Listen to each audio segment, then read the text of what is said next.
Reserve is awesome. I'm going to be your safari guide today out here on the Wildlife Reserve. Now, some safety things to keep in mind while we're out here. Make sure to keep those hands, arms, feet, and legs inside the truck at all times. Make sure everybody stays fully seated. Now we're getting started out here in the Little Aturi Forest. Out here the animals like to use their natural colors to blend in with the thicker vegetation that's around them, as they tend to be pretty shy and reclusive. So we're going to keep an eye out, see if we can spot as we make our way through. It looks like over here on the right hand side we are going to spot the okapi out there. Now the okapi with their hind legs being striped tends to trick everyone to thinking they're a close relative of the zebra, when in reality they're actually a pretty close relative of the giraffe, as they have a similarly shaped head as the giraffe, as well as the long tongue giraffes are known for having. On either side of us we can spot the saddle-billed stork. Now the saddle-billed stork gets its name for the yellow coloration on its bill. It kind of looks like someone placed a saddle on it. It can stand up to about 5 feet tall, and its wingspan gets up to about 9 feet wide, which is about as wide as the canopy that's above your heads.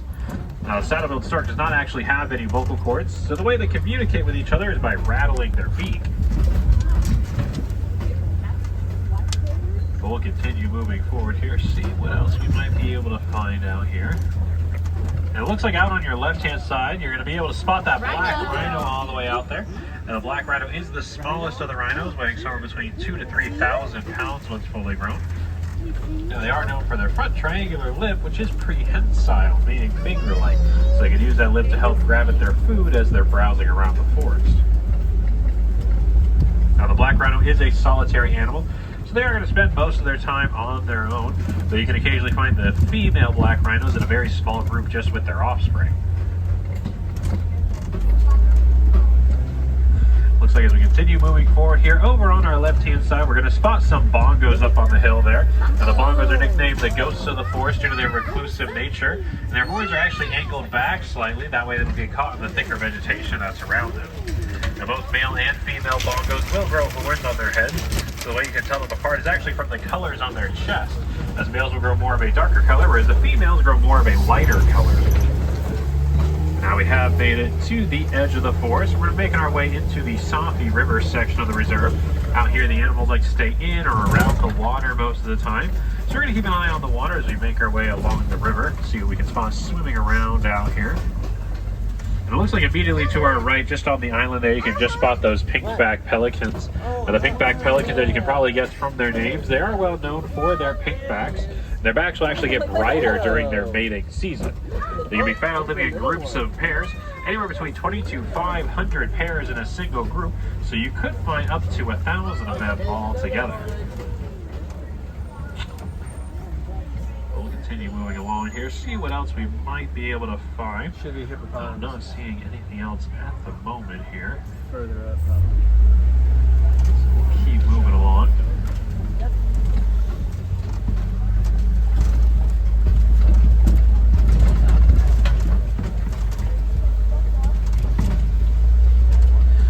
Well, it does look like on the left, my friend's on the left side, you might just spot that. Looks like a Nile hippo walking along the bottom of the river there. Now, Nile hippos can hold their breath for up to 8 minutes at a time. Go ahead and make sure we're fully seated for me, folks. I need everyone fully seated. Do not stand at any point while we're out here. Like I said, they can hold their breath for up to 8 minutes at a time. That even includes while they're sleeping. They do have the ability to swim, but as you saw, they like for the most part to run or walk along the riverbed. Now out here on the left-hand side, you are going to spot those Nile crocodiles out there. Now the Nile croc can grow anywhere between 10 to 20 feet long, which is about as long as a giraffe is tall. The Nile crocs are known to be very loving pairs. Again, I need everyone fully seated. Please do not pass any little ones across your laps. Make sure everyone's in the same spot for me. Crocodile. Crocodile's underwater. Oh, and there's one on there's one. Like I was saying, those crocs are very loving parents. They will hold their eggs in their mouths and slowly roll them around to help their young ones hatch. But now we have made it to the end of the river. We're going to make our way towards the largest section of the reserve, which is the savannah. Now the savannah is going to be home to the animals you think of most when you think of African animals, such as giraffes and zebras. However, there are many animals that call the savannah their home, some of which you may have never even seen or heard of before. So we're going to make our way down off of the overlook, see what we can spot while we're out here.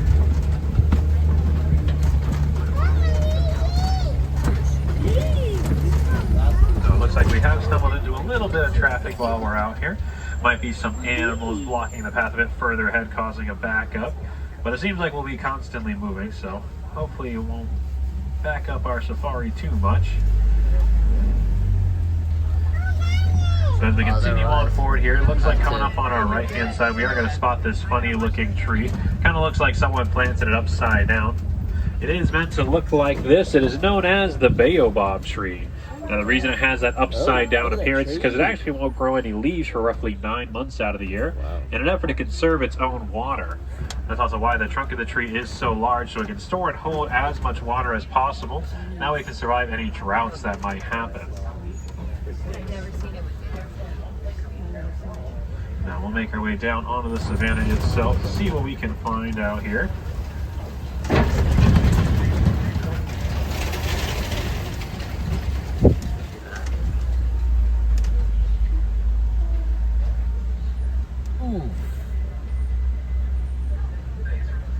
It looks like we might spot something when we get to the bottom of this hill. Kind of hard to see with all these bushes in the way.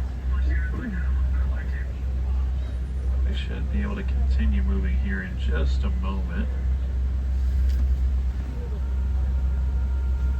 If not, we'll continue our tour backwards.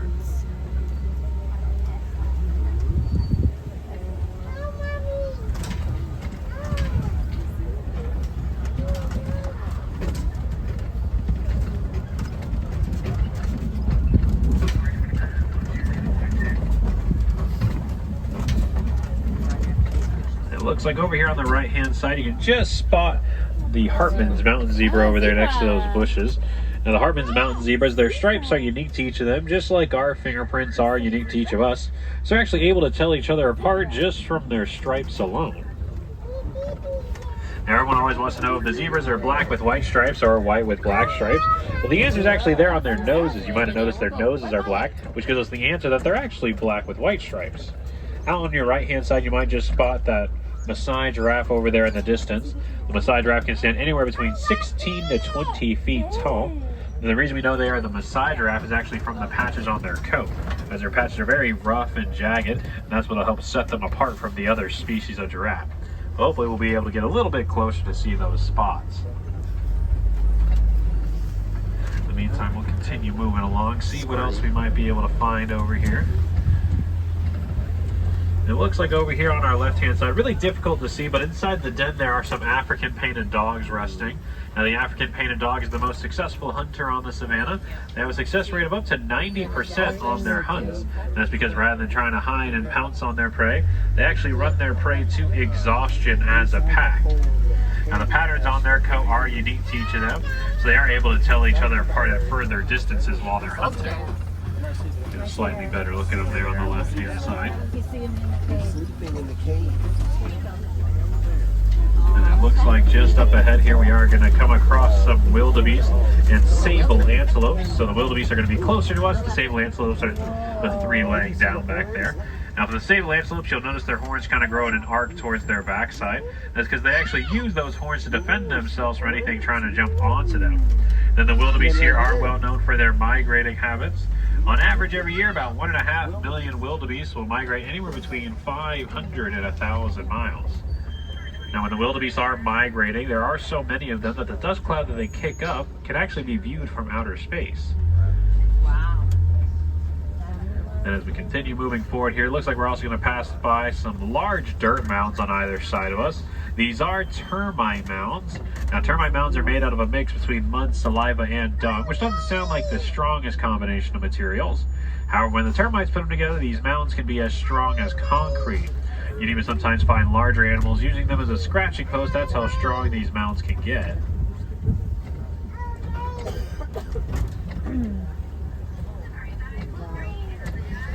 We'll continue moving along, see what else we might be able to find down here. We'll make our way closer to this Maasai giraffe in the distance. You'll be able to see him up ahead on our left-hand side now. So we should get a pretty good look at them if they just end up hanging out there for a little longer.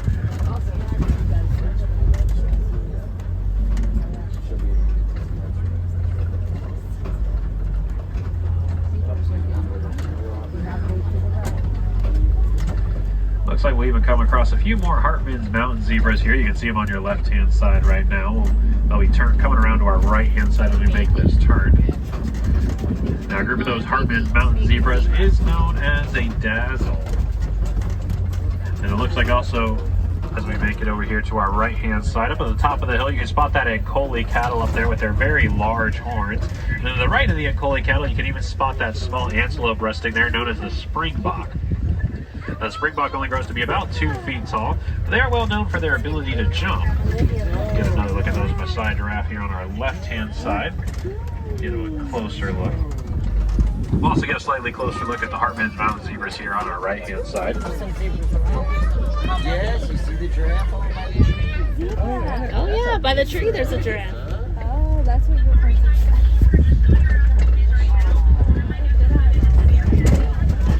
And then we'll see those springboks over here on the right-hand side resting in that lone Ankole cattle up there. There's another giraffe. And like I said, the springbok are well known for jumping. They can jump up to about 6 feet high or up to 13 feet forward while they're running. Then the Ankole cattle up there, their horns.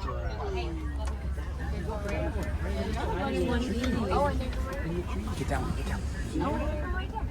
Continue moving on. Sorry, I just had to listen to something the warden was letting me know real quick. Sorry for the break in thought. But we're going to pass by a few more Maasai giraffes here. They'll be on either side of us. Now, a group of these giraffes is known as a tower. And that does make sense due to their towering heights. And they're not only known for their tall heights, but also their fairly long tongues. The tongue of the giraffe can get up to about 18 inches long on average. And we'll use that to help reach for some higher tree branches that they can't quite reach just with their heights alone. Their tongues are also this dark, kind of grayish, blackish color. That way, as they're reaching for their food throughout the day, their tongues don't get easily sunburned. A few more Ankole cattle out there on the right-hand side. Now, the Ankole cattle is also known as Watusi cattle, as they were first domesticated by the Watusi tribe in Africa. They kept them as a sign of wealth due to how large their horns could get. Now we're going to make our way into another area of the savannah, and it looks like we are going to come across the African elephant as soon as we enter in here. It'll be on our right-hand side as we make this turn up ahead. Now, the African elephant is well known for that trunk of theirs, and their trunk is prehensile. If you remember, that means finger-like, so they'll use that to help grab at their food as they're browsing around. And here on the left, you're going to spot the mandrill monkey over there. The mandrill monkey is the largest of the monkeys, getting up to about 100 pounds once fully grown. Now, the males, like the one we saw there, are also well known for that blue and red coloration on their face. That coloration will actually get brighter the more excited they are. Now, for the African elephant, they're not only going to use their trunk to grab food and water, they'll also use to grab dirt and mud to toss onto their backside, as they are known to have very sensitive skin, and the dirt and the mud will act like a natural sunscreen for them throughout the day. Now, our conservation team actually learned, because of the elephant's sensitive skin, that they're actually scared of bees. You see, farmers in Kenya have been having trouble with elephants raiding their crops due to human encroachment on elephant territory, and unfortunately they've been turning to poaching the elephants to keep them away. So to help out those elephants and help out those farmers, our team told them to start planting some beehives on the edges of their fences. That way, as the elephants got closer, they would hear those bees using their keen sense of hearing. They would actually steer clear of the farm, saving the farmer their crops, which would in turn save the elephant from being poached. He even gave the farmer the added benefit of being able to sell the honey that the bees produced.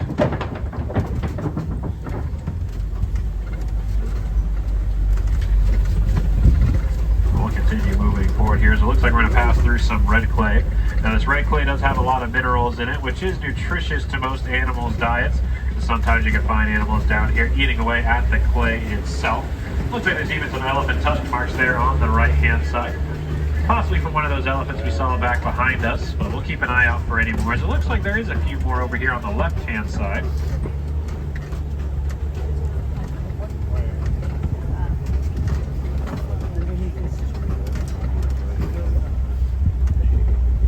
See the top of them over here on your left. Now, a group of these elephants do live in a matriarch society, which means they are led by an older female of the group. And a herd of these elephants is usually made up of mostly female elephants. That's because once the males reach a certain age, they'll actually leave the herd to live most of their adult lives on their own. Now, they will occasionally join back up with the herd. Spot some more up ahead here. It looks like we will. You can still see them out here on our left-hand side over there in the opening.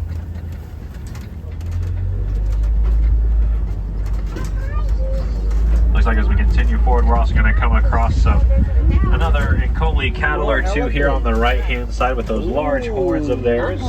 And even some assigned giraffes over there in the distance. So we're going to make our way down towards the water's edge, see what other animals we can find out here.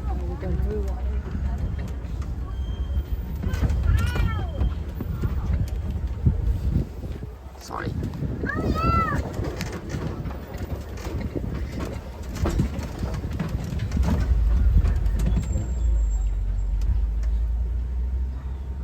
So it looks like we still got a little bit of that traffic out here. Might be some more animals up ahead blocking the path every once in a while.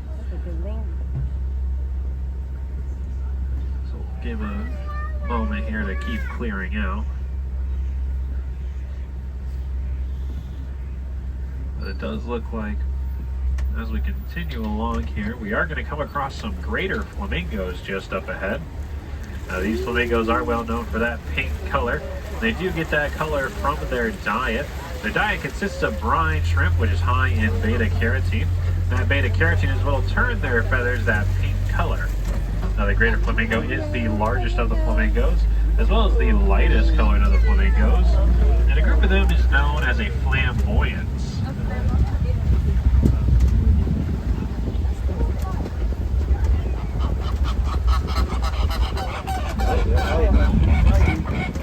We're going to make our way into one more area of the savannah to see what else we can find out here. We've had some pretty good luck so far, so hopefully that'll continue as we make our way through.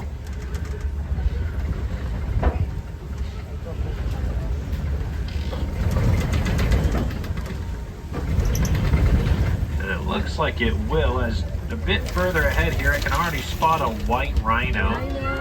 You might be able to see it straight ahead. If not, don't worry, it'll be coming up. Looks to be pretty close. It's going to be coming up on our right-hand side. Now, the white rhino is the largest of the rhinos, weighing somewhere between 4,000 to 5,000 pounds once fully grown. And they are known to have very sensitive skin. So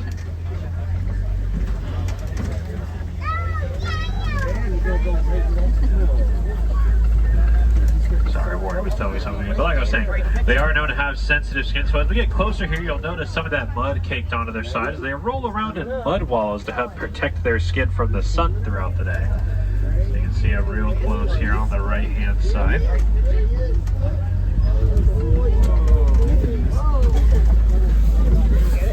We'll continue moving along, see what other animals we might be able to find out here.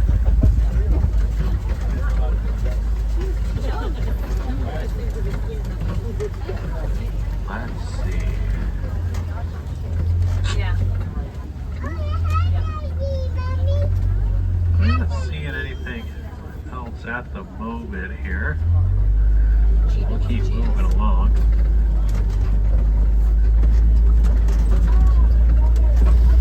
There it is. Yeah, lay down. Yeah. Actually, it looks like over here on our left-hand side, you can just spot those cheetahs resting over there. Resting kind of all the way to the left. On your left, kind of all the way to the left. The cheetah is the fastest land mammal on Earth, can speeds up to 60 miles an hour in just under 3 seconds. Now, they can't hold that top speed for very long, only roughly a few hundred yards before they start to slow down. And it looks like we have another white rhino here. It looks like we're going to be following behind them for a little bit here. Now, the white rhino did get their name from a mistranslation. The Dutch Afrikaans word for them was white rhino, which stood for wide, as they have a very wide mouth. However, English translators misheard the word white for the color white, hence they are now known as the white rhino.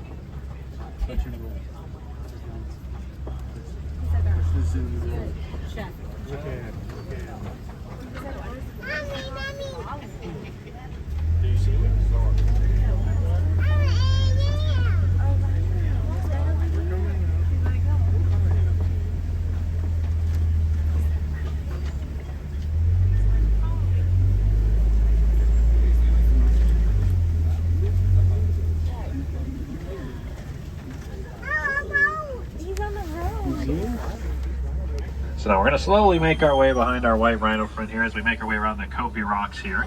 Now this rock formation on our left is used by all sorts of animals as a way to survey the nearby area, as it provides a nice elevated lookout spot.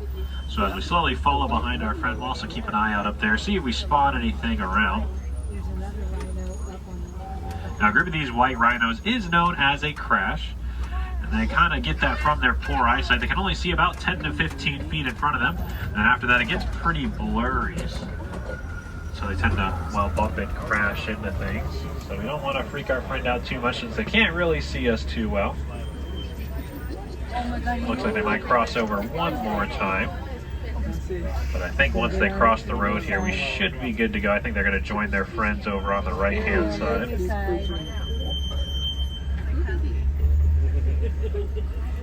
Yeah, it looks like we'll be able to keep going now. The one that was on the road is leaving now. Ooh, that's tricky. Another one, another one. Fine, they're laying down.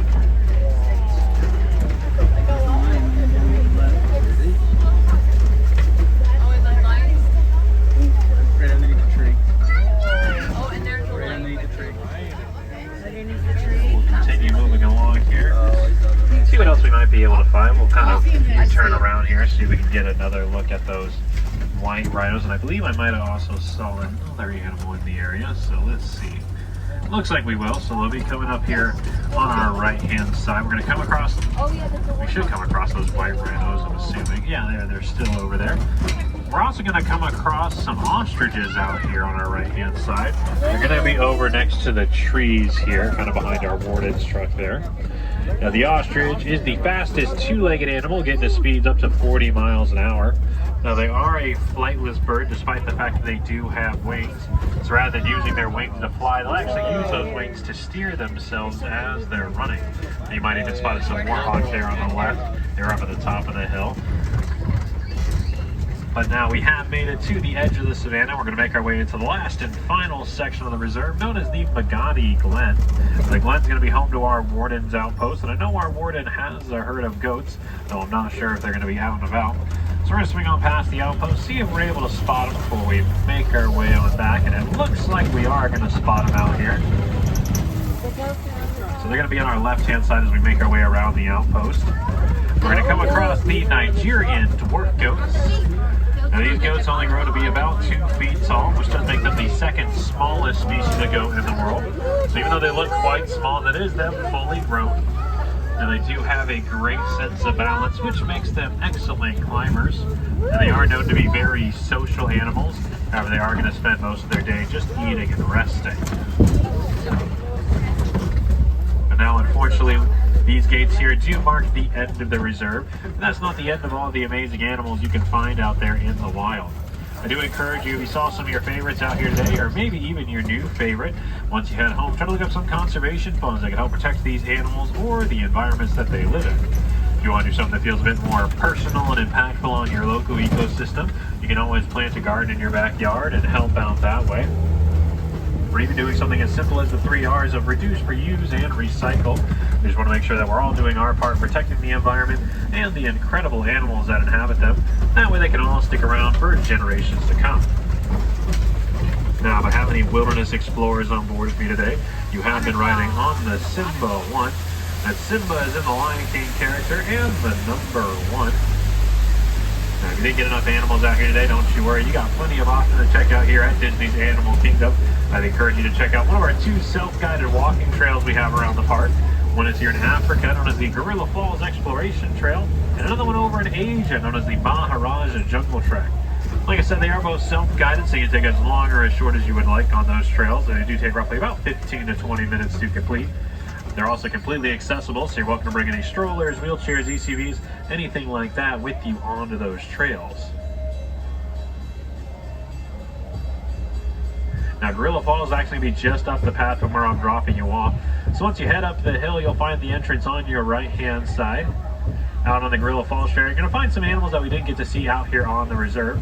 As the name implies, you could possibly spot some lowland gorillas.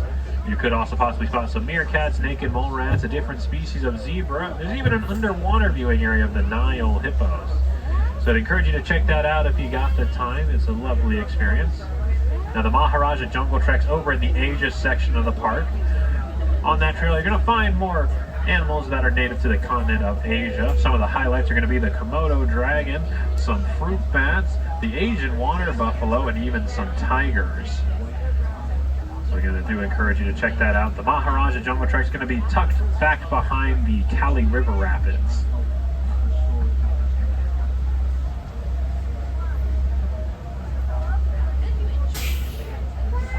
We're just waiting for some of this traffic to clear out here in the village, and then we'll be able to unload at one of these docks here. So now would be a good time. Go ahead and take the time to make sure you still got all your personal belongings with you. You don't want to leave anything behind. It was pretty bumpy out there, so make sure nothing might have slipped out of your pocket into your row.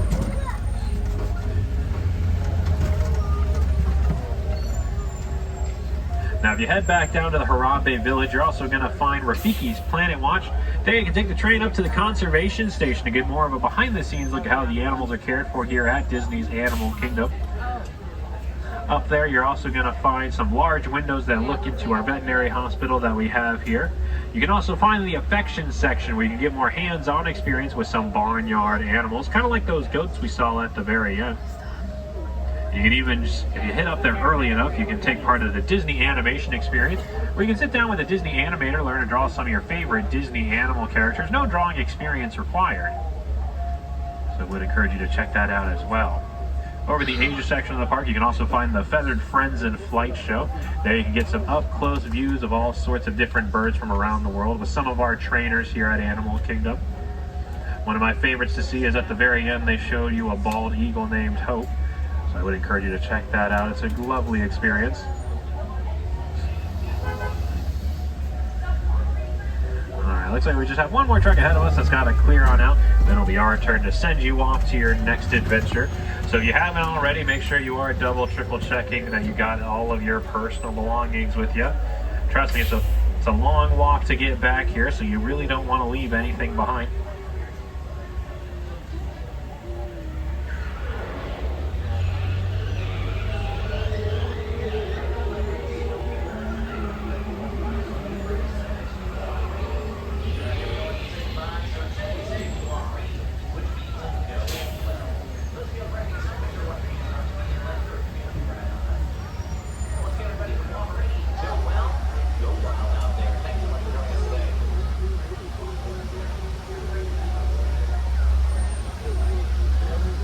Looks like our dock is clearing on out, which does unfortunately mean it's going to be time for us to say goodbye. But we don't like to say goodbye here, as that's just far too sad and far too final. So instead here we like to say Kwaherini, which means to go well. So Kwaherini, everyone, I do hope you go well, go wild, go enjoy the rest of your day out there at Disney's Animal Kingdom. Again, my name is Austin. It's been my pleasure to be your guide out here today. Make sure you have all those personal belongings again. You don't want to leave anything behind.